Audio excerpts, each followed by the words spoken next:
Heart says no. Nobody's supposed to be here. I go from supposed to Oh. 12:30 a.m. March 18th, 2024. A phone rings in the darkness. On the other end of the line, a terrified 13-year-old girl whispers 3 words that will haunt everyone who hears this story. I feel unsafe. Someone answers that call. Someone drives through the empty Toledo streets in the dead of night. Someone arrives at a quiet North Toledo home where this frightened teenager is waiting. And then, in the span of just 1 hour, she vanishes from the face of the earth. When morning comes, her grandmother makes a discovery that sends panic racing through her veins. The girl's clothes are found abandoned in the dining room, as if she simply stepped out of them and disappeared. But there's something else missing from that pile of clothes. Something that suggests this wasn't a simple runaway situation. Something that suggests violence. Within hours, hundreds of volunteers flood the streets of Toledo, searching desperately for any trace of this missing child. Her mother drives frantically from Cleveland, her body racked with a grief so profound she becomes physically ill. An entire community mobilizes, refusing to give up hope. But here's what makes this case truly terrifying. While all these people are searching, while families are checking their own backyards and abandoned buildings, while volunteers are posting flyers on every street corner, someone in Toledo knows exactly what happened to her. Someone who answered that desperate phone call in the middle of the night knows the truth. They know where she is, they know what was done to her, and they're saying absolutely nothing while an entire city searches in vain. This isn't just any missing child case. This teenager was special. She was the kind of student teachers remember forever. Honor roll material, scheduled to receive a major school award just days after she disappeared.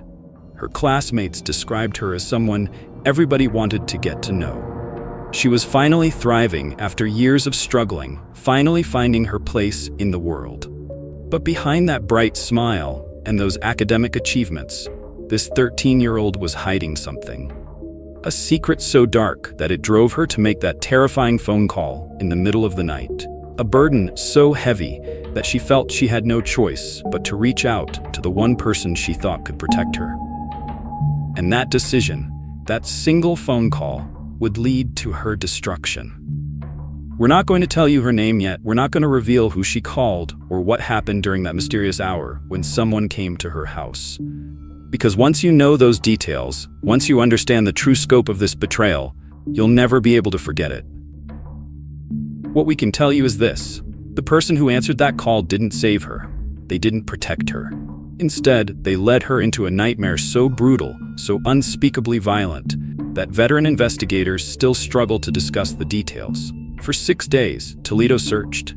For 6 days, hope battled against growing dread. For 6 days, someone walked among the searchers, among the grieving family members, among the concerned community members, knowing exactly what had happened. And when the truth finally came out, when investigators discovered what was done to this innocent child, it didn't just shock the Toledo community. It exposed something rotten at the very heart of the systems designed to protect our most vulnerable. The person this frightened teenager trusted with her life, the person she called when she felt most unsafe, the person who came to her rescue in the middle of the night, that person didn't just fail her, they destroyed her. But we're getting ahead of ourselves. Before we can understand the true horror of what happened, before we can comprehend how a child's plea for safety became her death sentence, we need to understand who this remarkable young girl really was. We need to understand the secret she was hiding, the fear that drove her to make that call, and the tragic irony of how the very person she turned to for protection became the architect of her doom. Who was this child so terrified that she made a desperate call at 12:30 in the morning? What was she running from? And who answered that call knowing they had no intention of keeping her safe? The answers to these questions will shake you to your core. They'll make you question everything you think you know about trust, about family, about the people we turn to when we're most desperate. This is the story of that phone call and what happened in the hour that followed. This is the story of how a child's cry for help became her final mistake. And this is why you need to subscribe to Crime Vault Stories right now, because what we're about to reveal will change how you see the world forever. Her name was Kei'Mani Latigue, and if you had seen her walking through the hallways of Spring Elementary School, you would have seen exactly what her teachers saw: a bright, kind, remarkable 13-year-old who seemed to have everything going for her. Kei'Mani was a 7th grader who had earned her place on the honor roll. She was about to receive a kindness award from her school, recognition for the gentle spirit that made her beloved by both teachers and classmates. When other students were cruel to her, she never retaliated. When classmates came to school hungry, she shared her breakfast without being asked. Her former teacher, Kei'Mani Latigue, described her as sweet, caring, and generous. Kei'Mani was the student who brightened everyone's day, who made school feel like a safer place just by being there. She loved playing basketball with her friends during recess, and she had recently started boxing. Activities that gave her an outlet for the incredible energy and strength that lived inside her small frame. But if you looked closer, if you paid attention to the details that most people missed, you would have seen something else entirely. You would have seen the welt marks across the back of her neck. You would have noticed the bruises on her back and stomach that she tried so hard to hide. You would have observed how she winced when she sat down, how she favored one side when she walked, how she sometimes came to school moving like someone much older than 13. And if you really paid attention, if you listened carefully to the words she whispered to her classmates when she thought no adults were around, you would have heard the most heartbreaking confession a child can make: "I'm afraid to go home." Kei'Mani wasn't just an honor roll student. She was a child living 2 completely different lives. At school, she was thriving, finally finding stability after years of bouncing between different schools due to what administrators called behavioral issues. At Spring Elementary, she had found teachers who understood her, classmates who accepted her, and an environment where she felt safe enough to let her true personality shine. But the moment she left those school doors, she entered a world of terror. Kei'Mani Latigue wasn't just a teacher who noticed Kei'Mani's academic potential. She was the adult who saw what others missed. She saw the constant bruising. She saw how Kei'Mani was always seeking validation that she was good. A heartbreaking need that spoke to deeper trauma at home. And Kei'Mani did what she was supposed to do. She called Lucas County Children's Services, not once, not twice, multiple times. She reported the welt marks, she reported the bruises, she reported a child who was terrified to go home. She documented everything she saw, filed every report, followed every protocol designed to protect vulnerable children. Lucas County Children's Services responded to these reports. They visited Kei'Mani's home in December 2023. They came back again in March 2024. They talked to family members, they asked questions, they checked boxes on forms and updated files. But Kei'Mani kept coming to school bruised. She kept whispering to her friends about being afraid. She kept showing all the signs of a child trapped in an abusive situation with nowhere to turn. The system that was supposed to protect her was failing her every single day. What makes this even more tragic is understanding who Kei'Mani really was beneath the fear and trauma. Her classmates remember her as someone who everybody wanted to get to know. Despite everything she was enduring at home, she maintained an incredible capacity for kindness. When someone was mean to her, she didn't strike back. When someone needed help, she offered it. She had found boxing as an outlet, a way to channel her frustration and pain into something constructive. She loved basketball, finding joy in the simple pleasure of playing with friends who accepted her exactly as she was. These activities gave her moments of pure happiness in a life that was otherwise filled with fear. But perhaps the most telling detail about Kei'Mani's character was her constant need for validation. Kei'Mani Latigue noticed that she was always seeking validation that she was good. This wasn't typical teenage insecurity. This was the desperate need of a child who was being told through violence and abuse that she was worthless. At school, Kei'Mani could be the honor roll student. She could be the kind girl who shared her breakfast. She could be the basketball player who made her teammates laugh. She could be good. But at home, someone was teaching her a very different lesson about her worth. The tragic irony is that Kei'Mani had actually found stability at Spring Elementary. After years of behavioral problems that had caused her to bounce between schools, she had finally found an environment where she could thrive. Her teachers understood that her previous issues weren't defiance. They were trauma responses. They created a space where she felt safe enough to show her true self. School had become her sanctuary, the one place where she could escape the violence waiting for her at home, the one place where adults protected her instead of hurting her. But sanctuary only lasts as long as school hours. And every day at 3 p.m., Kei'Mani had to leave that safety behind and return to a house where someone was systematically destroying her sense of self-worth. When Lucas County Children's Services made their visits, when they asked their questions and filled out their forms, they were looking at a system that was supposed to work. They had protocols, they had procedures, they had legal frameworks designed to identify and protect abused children. What they didn't have was the ability to see what happened when they left. They couldn't see the escalating violence. They couldn't hear the threats. They couldn't witness the increasing desperation of a child who was running out of options. By March 2024, Kei'Mani was living in a pressure cooker. The abuse at home was escalating. The adults who were supposed to protect her weren't able to help, and she was becoming increasingly desperate for a way out. That desperation would lead her to make the most fateful decision of her young life. In her moment of greatest fear, she would reach out to someone she trusted, someone she believed could save her, someone who had very different plans for her future. Dorothy Latigue's 911 call on Monday morning, March 18th, set off a chain reaction that would consume the entire city of Toledo. Within hours of reporting her granddaughter missing, something remarkable began to happen. A community that barely knew Kei'Mani's name started moving heaven and earth to bring her home. The initial police response was methodical and cautious. Officers arrived at Dorothy's North Toledo home to document the scene. The abandoned clothes in the dining room, the missing blood-stained underwear, the complete absence of any note or explanation. They took photographs, collected evidence, and began the standard missing person protocol. But this wasn't going to be a standard case. Word spread through Toledo like wildfire. Social media posts multiplied by the hour. Local news stations picked up the story, and something extraordinary happened.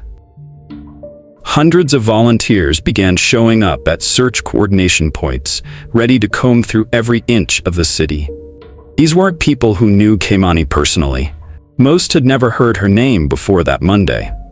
But something about her story, a 13-year-old honor roll student who had simply vanished in the night, struck a nerve that ran deep through the community. Search parties formed organically. Volunteers divided into groups, taking different neighborhoods, different abandoned buildings, different areas where a frightened teenager might hide or where someone might take her. They printed thousands of flyers with her photograph, posting them on every available surface throughout the city. The West Toledo YMCA became an unofficial command center where family members, volunteers, and concerned citizens gathered to coordinate efforts. Coffee was brewed in industrial quantities.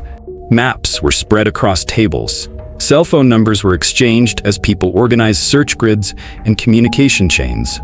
But while this massive volunteer effort was gaining momentum, a controversial decision was being made that would haunt the investigation for years to come. Toledo Police Chief Michael Trondle made the call not to issue an Amber Alert for Kei'Mani Latigue. The reasoning seemed sound on paper. Amber Alerts have strict criteria that must be met before they can be activated. There has to be confirmation that a child was abducted.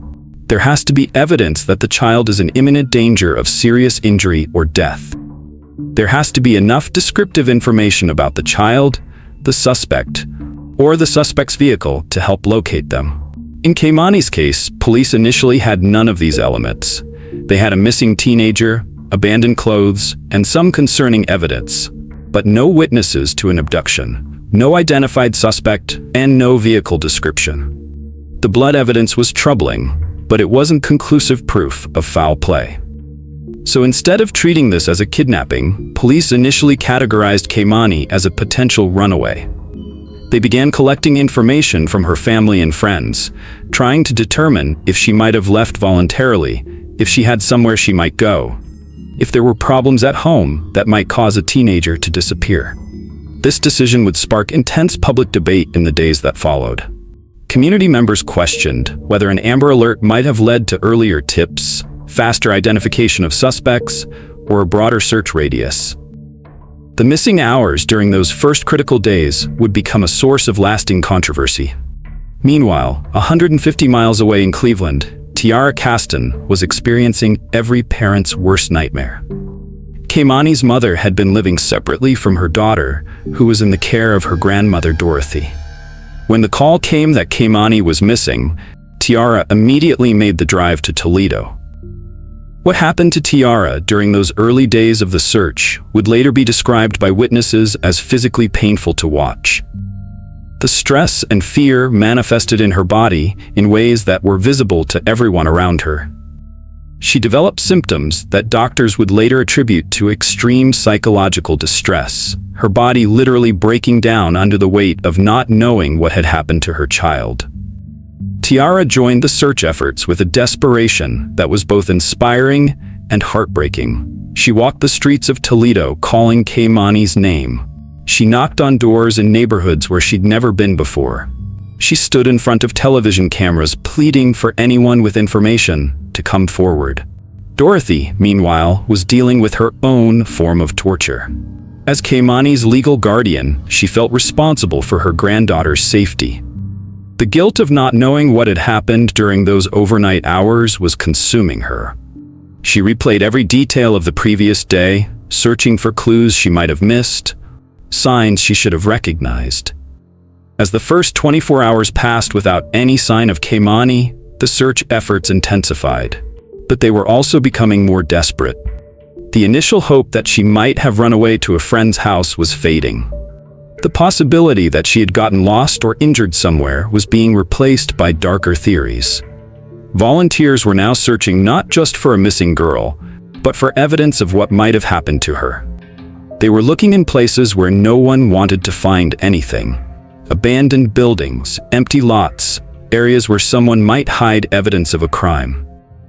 And unknown to all these searchers, unknown to the grieving family members, unknown to the police officers working around the clock, someone in Toledo knew exactly where Kei'Mani was. Someone who could have ended the search immediately. Someone who could have spared the community days of anguish and false hope. Someone who was watching the news coverage, seeing the volunteer efforts, observing the family's pain, and saying nothing. The person who had answered Kei'Mani's desperate phone call was still walking free, still living their normal life, still keeping their terrible secret while an entire city searched in vain. March 24th, 2024. 6 days after Kei'Mani Latigue disappeared from her grandmother's home. 6 days of desperate searching, sleepless nights, and fading hope. The call came into Toledo Police Dispatch at 2:47 p.m. Someone had found something in an abandoned house on Miami Street in East Toledo. The house itself was a monument to urban decay, a burned-out shell that had been sitting empty for years, its windows boarded up, its walls blackened by an old fire. It was the kind of place that most people walked past without a second glance, the kind of building that became invisible through its very abandonment. But on this gray March afternoon, it would become the most important address in Toledo. The person who made the discovery would later tell investigators they almost didn't go inside.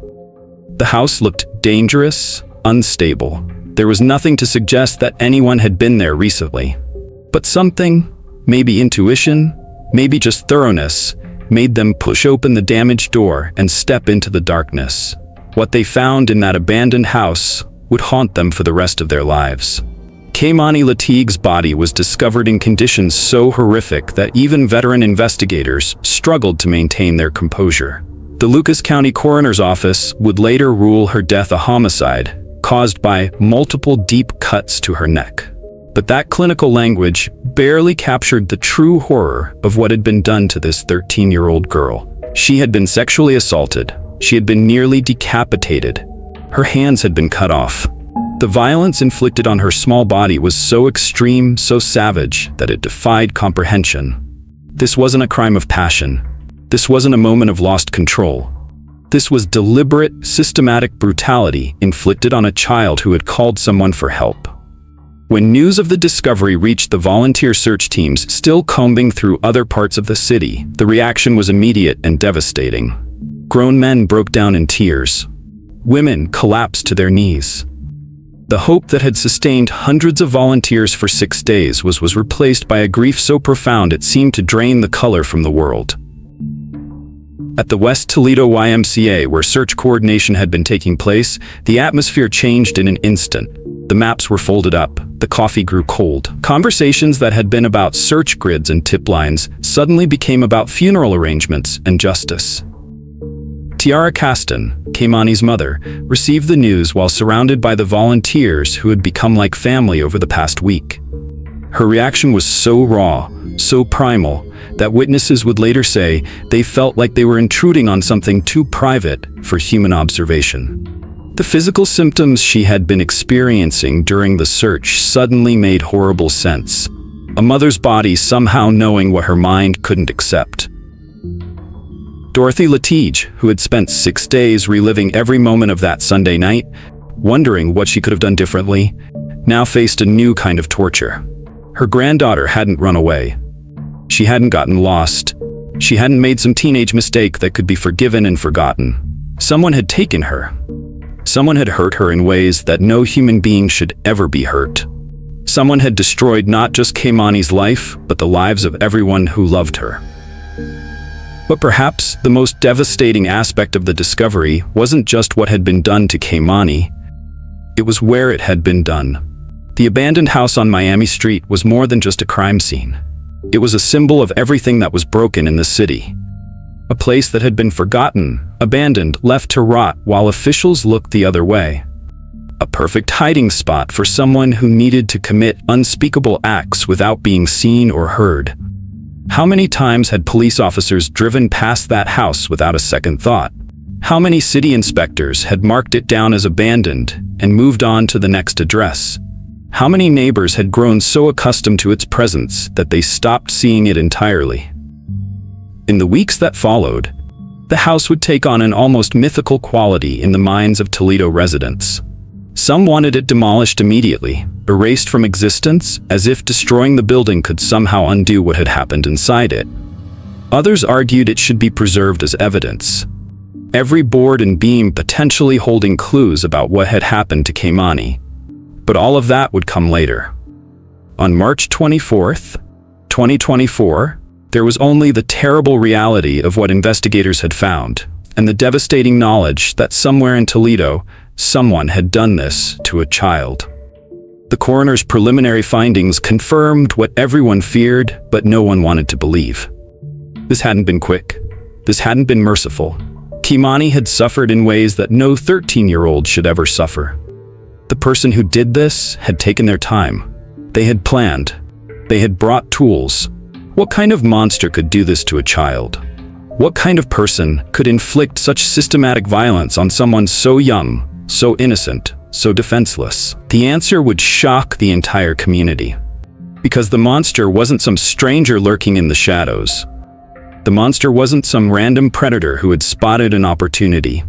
The monster was someone Kei'Mani trusted, someone she had called when she felt unsafe, someone who was supposed to protect her. And when the investigation finally revealed the truth about who had answered that desperate phone call on March 18th, it would expose a betrayal so complete, so unthinkable, that it would forever change how Toledo thought about trust, family, and the people we turn to when we need help the most. Within 48 hours of discovering Kei'Mani's body, Toledo police had identified their primary suspects.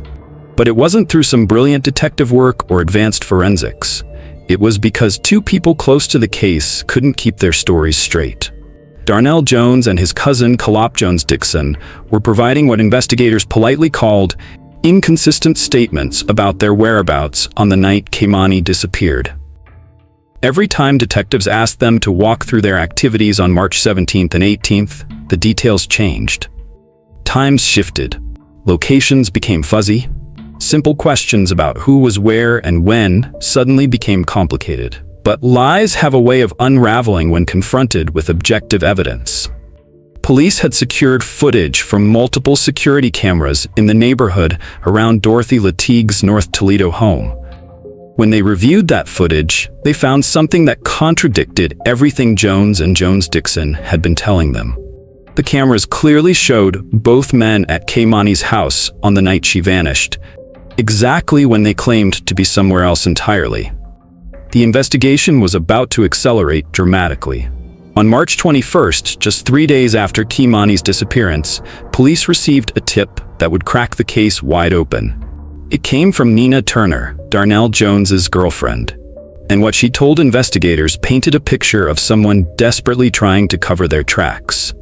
Turner reported seeing Jones remove a plastic mat from his Ford Explorer and hide it under basement steps. She also revealed that Jones had asked her to turn off their night owl security system on the morning Kei'Mani disappeared. These weren't random requests. They were the actions of someone who knew that evidence needed to disappear and surveillance needed to be disabled. Armed with this information, police executed search warrants at Jones's Willard Street residence. They seized the plastic mat Turner had described, along with muddy boots, basketball shoes, and sweatpants that appeared to have been recently worn. Additional warrants secured phone records, GPS data, and the night owl security system DVR that Jones had wanted disabled. The phone records would prove particularly damaging. Cell tower data showed exactly where Jones had been during the critical hours when Kei'Mani disappeared. GPS tracking from his phone created a timeline that placed him at locations he had denied visiting. The objective data was systematically destroying his alibi. But it was the identity of the primary suspect that would shock everyone who had been following this case. Darnell Jones wasn't some stranger who had spotted an opportunity to harm a vulnerable child. He wasn't a neighborhood predator or random criminal who had targeted Kei'Mani. Darnell Jones was Kei'Mani's father. The person she had called at 12:30 a.m. because she felt unsafe was her own biological father. The person who had driven through the dark Toledo streets to her grandmother's house was the man who should have been her protector. The person who had spent an hour with her before she vanished was the one human being on Earth who should have kept her safe above all others. When Kei'Mani made that desperate phone call in the middle of the night, she wasn't calling a stranger for help. She was calling her dad. This revelation reframed everything about the case. Kei'Mani's constant bruising at school, her fear of going home, her desperate need for validation that she was good. It all suddenly made horrifying sense. She had been living in terror of the very person she turned to when she felt most unsafe.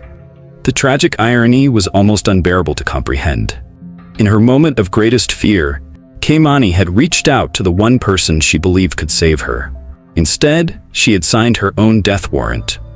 But Jones's betrayal of his daughter became even more disturbing when investigators examined his criminal history. This wasn't a man who had suddenly snapped or lost control. This was someone with a documented pattern of escalating violence spanning over 15 years. Jones had a record that read like a blueprint for disaster. Domestic abuse charges, including holding his wife by the throat over a balcony. Multiple weapons violations, including being caught with firearms as a convicted felon. He had shot a gun at a residence, been found carrying a machete, and fired a weapon in a daycare parking lot. He had attempted arson and threatened police officers. Most disturbing of all, Jones had repeatedly avoided serious punishment for these crimes. Despite violating probation conditions and committing new offenses, he consistently received light sentences. Probation, brief jail terms, slaps on the wrist that did nothing to deter his increasingly dangerous behavior.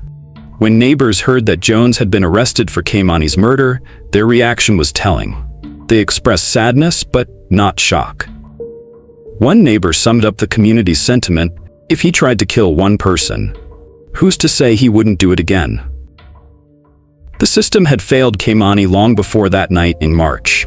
Every time Jones avoided serious consequences for his violent behavior, every time he was given another chance he didn't deserve, every time officials looked the other way, they were enabling the escalation that would eventually cost his daughter her life.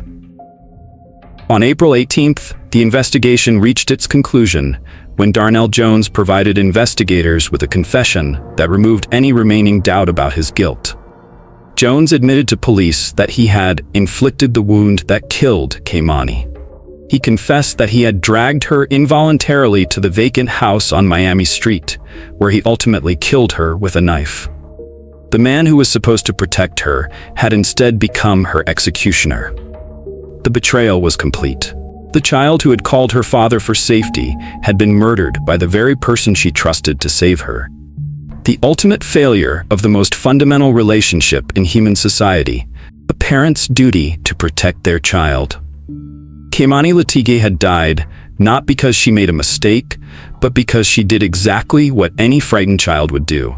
She called her father when she was scared, and her father killed her for it. Lucas County prosecutor Julia Bates stood before the media on April 22, 2024, and made an announcement that hadn't been heard in more than a decade. The state would be seeking the death penalty against Darnell Jones for the murder of his daughter, Kei'Mani Latigue. This wasn't just another capital murder case. This was Lucas County's first death penalty prosecution in over 10 years. A decision that reflected not only the horrific nature of the crime, but also the community's demand for the ultimate form of justice. The 15-count indictment against Jones was staggering in its scope. 4 alternative counts of aggravated murder, each carrying death penalty specifications for felony murder, sexual motivation, and designation as a sexually violent predator. 2 counts of first-degree rape, 3 counts of kidnapping, multiple charges of endangering children, tampering with evidence, aggravated burglary, and gross abuse of a corpse. The prosecution's case was built on an overwhelming foundation of evidence. Jones's own confession, where he admitted to dragging Kei'Mani to the abandoned house and killing her with a knife. The forensic evidence from the Miami street crime scene. The surveillance footage that destroyed his alibi. The phone records and GPS data that tracked his movements. The testimony from his girlfriend about his attempts to hide evidence and disable security systems. Jones pleaded not guilty to all charges, but the evidence against him was so comprehensive that even his defense attorneys requested additional time to build their case. They disclosed his history of mental health disorders, ADD, ADHD, bipolar disorder, schizophrenia, depression, and anxiety, perhaps laying groundwork for arguments about his mental state during the crime. But while the legal machinery ground forward, the community was grappling with questions that went far beyond one man's guilt or innocence. How had Darnell Jones been allowed to escalate his violence for over 15 years without facing meaningful consequences? How had a man with documented domestic abuse, weapons violations, and threats against law enforcement been repeatedly released with probation and brief jail terms? How had the system designed to protect the public failed so catastrophically? The failure wasn't limited to the criminal justice system. Lucas County Children's Services had received multiple reports about Kei'Mani's abuse. They had visited her home in December 2023 and again in March 2024. Teachers had documented her injuries, her fear, her desperate need for help. Yet somehow, a child who was crying out for protection had fallen through every safety net designed to catch her. County commissioners responded to the public outcry by announcing the formation of a task force to rebuild trust between LCCS and the community. But for many Toledo residents, the damage to that trust felt irreparable. How could they have confidence in a system that had allowed Kei'Mani to be murdered by the very person she called for help? The community's response to Kei'Mani's death was both heartbreaking and inspiring. Hundreds gathered at the West Toledo YMCA for a public memorial, creating a sea of flowers, balloons, and handwritten messages that spoke to her impact on people who had never even met her. The location where her body was found became an impromptu shrine, carefully tended by community members who refused to let her memory fade. Her sister created a poster that captured the tragedy in just a few words. In loving memory of Kei'Mani, Forever 13. Those two words, Forever 13, became a rallying cry for child protection advocates who pointed to Kei'Mani's case as evidence of systemic failures that extended far beyond Toledo. The abandoned house on Miami Street where Kei'Mani died became a focal point for the community's anger and grief. Approximately 1 month after her body was discovered, the house mysteriously caught fire in what investigators suspected was arson. The prosecutor's office expressed concern that the fire had damaged a site critical to the investigation, but many community members saw the destruction as symbolic, an attempt to erase the physical reminder of their collective failure to protect her. Yet Kei'Mani's story wasn't ending with her death. Her case was becoming a catalyst for broader conversations about child protection, domestic violence, and the gaps in systems that allow vulnerable children to fall through the cracks. Teachers like Kei'Mani Latigue, who had repeatedly reported Kei'Mani's abuse, were speaking out about the frustration of watching a child suffer while bureaucratic processes moved too slowly to save her. Community leaders were demanding accountability, not just from individuals, but from institutions that had failed in their fundamental mission to protect the innocent. The most painful aspect of Kei'Mani's legacy was the recognition that her death might have been preventable.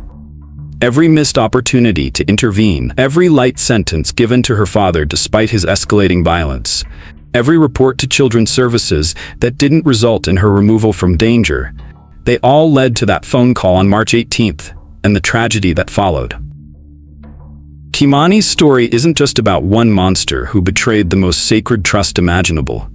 It's about how multiple systems, criminal justice, child protection, education, healthcare, all had pieces of the puzzle, but failed to put them together in time to save her. Her death forces us to confront uncomfortable truths about how we protect our most vulnerable citizens. It challenges us to examine the gaps between our intentions and our actions, between the systems we've built and the outcomes they produce. Kei'Mani Latigue deserved better. She deserved a father who protected her instead of destroying her. She deserved a system that heard her cries for help and responded with action instead of paperwork. She deserved to grow up, to fulfill the promise her teachers saw in her, to become the remarkable woman she was meant to be.